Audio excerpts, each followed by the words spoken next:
All right, guys, another day and obviously another pair of J's. Man, these ones are really nice. They were super easy to get. It was kind of awesome.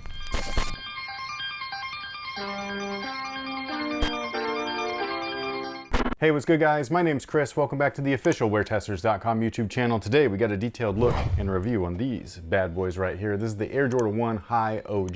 The box label states that it's a craft release, so a little bit of a elevated look and materials. But according to online, it says vibrations of Naija, and supposedly these are supposed to pay some sort of tribute to Nigeria. It's all I could find is that the swoosh, according to Sneaker News, it says that the swoosh pattern is supposed to pay tribute to that with like the bright colors and the patterns and stuff. And supposedly there was Zoom Freak 2, Air Presto, and Air Max 95 that did the same. I'm not exactly sure if that's even true. I don't even see these on sneakers or on Nike's website. It seems to have been just like a store release only. So again, I don't know if that's true. All I know is that I can't find much information about them outside of I saw the colorway on release day because our local shop here, Phenom, posted on Instagram being like, hey, we got these first come first serve. And I was like, damn, those kind of clean. So I went to go check them out. And obviously I ended up with a pair. Speaking of Phenom, this actually reminded me of back in the day, how it used to be buying sneakers. I actually went there on release day at opening or whatever, like whenever they open. I think it was like noon or something like that. And not only was I in there, but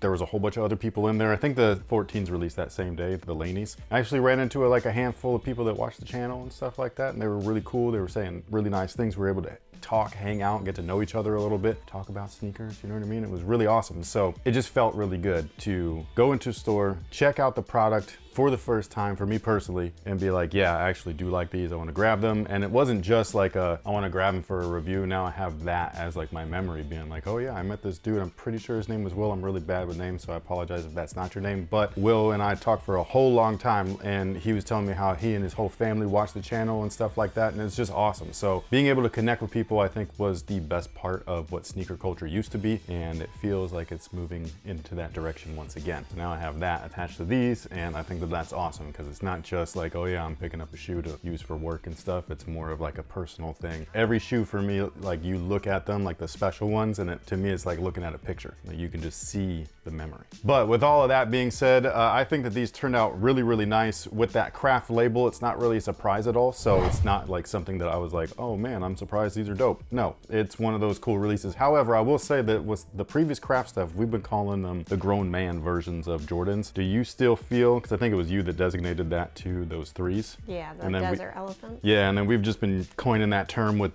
these craft releases ever since. I will agree with like the craft fours, they kind of look like a grown man or an elevated version. The fives, not so much. But what about this one? Does this look like a grown man shoe or does it depend on the occasion? I don't think it's as elegant, but it definitely looks like a step in that direction. I actually do think that it is, minus the print, mostly because of the leather treatment and then some of the stuff that you see like in the details, like in the lines.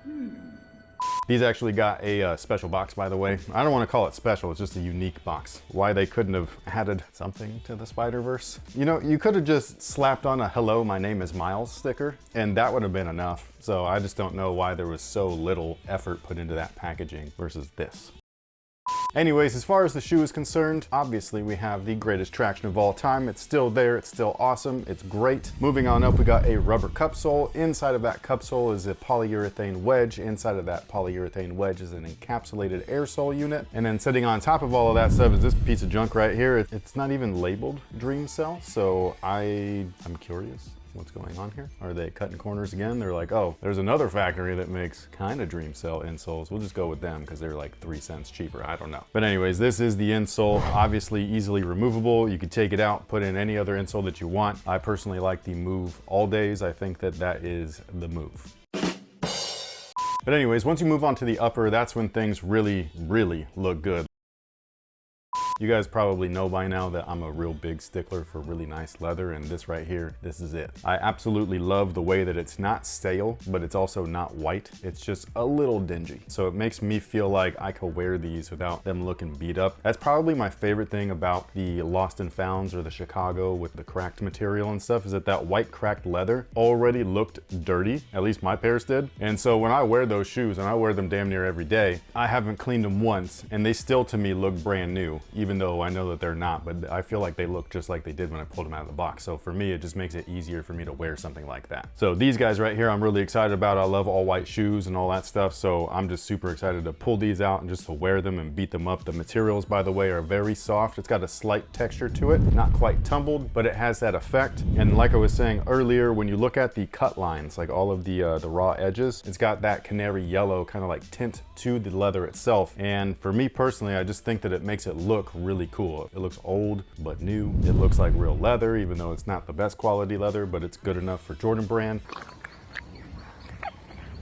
They still have the nylon tongue, thank goodness. I don't really love the piping around it, but once you put these on, you're not gonna really see much of it, so I don't care. And I also like that the liner is not white. It's the actual color or a different shade of color, so it won't show dirt as easily. Now, one of the weirdest parts is supposedly the tribute to Nigeria. Again, I don't know if that's true or not, but it's this whole collar, like interior panel, and then the swoosh. It's not a leather. I don't know what the hell it is, to be perfectly honest. Like when I look at it, the only thing that I can compare it to in my mind at least is like an outdoor floor mat that you would like clean like your golf cleats or something with. When you're looking at it, like there's these weird little like looped fibers and stuff, but they feel plasticky. So it just to me feels like an outdoor mat or like fake turf or whatever, you know what I mean? Like it just, I don't know what it is, but that's just what it reminds me of when I see it and when I feel it and everything. They actually come with 2 sets of laces as well. So it comes in their little lace box. So you got white laces that come with it. However, they come with oval laces already kind of like in there, and it's that little like creamy yellow stuff. And I really kind of like that. Like it's different. The other lace is not oval, which I think is unfortunate for people like me that tend to do one of each for the videos, for the on foot stuff, so you can see like what both sets look like with them. And then when I do that, I typically just leave it because it's easier, you know what I mean? I don't have to relace the damn shoe again. But I won't be able to do that with these ones because the white pair are traditional flat laces that you would typically see on a Jordan 1 versus the oval, which I think is just like a nice little unique look. It reminds me of like 2000, 2001 when like we started getting like retro ones for the first time, like Japan ones and stuff like that. They had the oval style lace. I think my low tops did too, the ones that you bought me, those white and navies. I really miss those. I wish that those would come back. Now, as far as the sizing is concerned, they do fit true to size. Whatever you typically wear, that's exactly what I would order. Luckily, these things seem to be just sitting. So when I grabbed them in store, obviously it was for retail price. When I go and look them up on Goat, they actually just, because I wanted to make this video a couple of days ago, but we didn't, we were just busy. The prices were like down to $117 per pair. Whoa, hold it, hold it.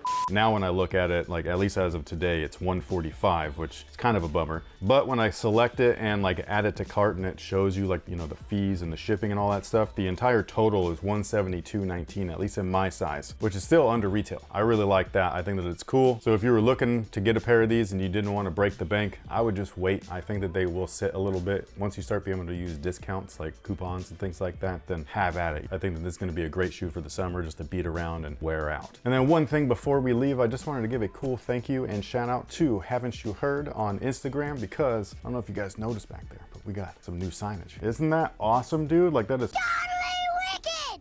But with all that being said, thank you guys so much for watching. Thanks for all the support. We greatly appreciate it. I know that this was not an early video or whatever, like what we typically do, but I think that doing stuff once things release is okay too. You know what I mean? Like it almost shows you or proves that the sneaker climate has changed. You know what I mean? Like it's not all about resale, because all of a sudden everybody's tight on money. So all these resellers are, I don't know, getting real jobs and stuff. So. But anyways, thank you guys so much for being here. Thanks for all the support. Let us know what you think about these down below in the comment section. Did you pick up a pair? Did you not? Were they only available at boutique type retailers? I didn't even see like Foot Locker or anybody have these. I don't know where these actually released. I don't see them on sneakers. I don't see them on Nike.com. None of that stuff. So let me know what you think about these. We will catch you guys on the next one. So until then, have a good one. I don't know if it's the blue lighting in here, but does the box do something weird to your eyes? It looks like when you stare at something really bright and you move your eyes over and you can still see. Yeah. Man, I don't even know why I did that, because now you're going to just add it to the video. You're going to probably close up on me while it does it.